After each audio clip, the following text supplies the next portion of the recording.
బాబు fans నన్ను follow చేసుకుని ఈ వీడియో చివరి వరకు చూడండి. నేను కూడా మీలో ఒక్కనే మార్నింగే రెడీ అయినా కాలేజ్ పోదామని. ఇక్కడ ఉన్న దుమ్ముతో స్నానం కూడా చేసిన. ఈ బస్ ఏంటి ఖాళీ వస్తుంది. ఆటో ఎక్కేసి చక్కగా కాలేజ్ కాడికి వెళ్ళేసిన. కాలేజ్ పక్కన ఉన్న హోటల్లో టీ తాగుతుంటే మీకు ఒక విషయం చెప్పడమే మర్చిపోయినని గుర్తొచ్చింది. మా మెయిన్ రోడ్ మీద నేను ఆటో కోసం వెయిట్ చేస్తుంటే మన ఫాలోవర్ ఒక బ్రదర్ వచ్చి బ్రో నీ వీడియోస్ బాగున్నాయి అన్నాడు. ఆ మాటతో నా దిల్ ఖుషి అయిపోయింది మామ ఒక్క మాటతో. ఇంకా ఈవినింగ్ కాలేజ్ నుండి బయటికి వచ్చాక ఇంకా బస్ స్టాండ్ కి వెళ్తే బస్సెస్ కంటే ఆటోలే ఎక్కువ ఉన్నాయి మా ఇక్కడ.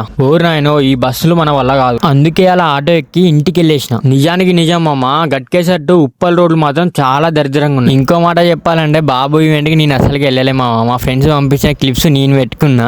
Sorry by the way, but నేనైతే బాబు ఫ్యాన్ ని. మూవీ రిలీజ్ కి పక్కా వెళ్దాం. ఈ వీడియో ఎన్నిసార్లు చూసినా చూడాలని అనిపిస్తుంది. సరే మరి మనం రేపు కలుద్దాం. మళ్ళీ ఇంకా మరిన్ని వీడియోస్ తో షేర్ చేయండి, లైక్ చేయండి, ఫాలో కొట్టుకోండి. బాయ్.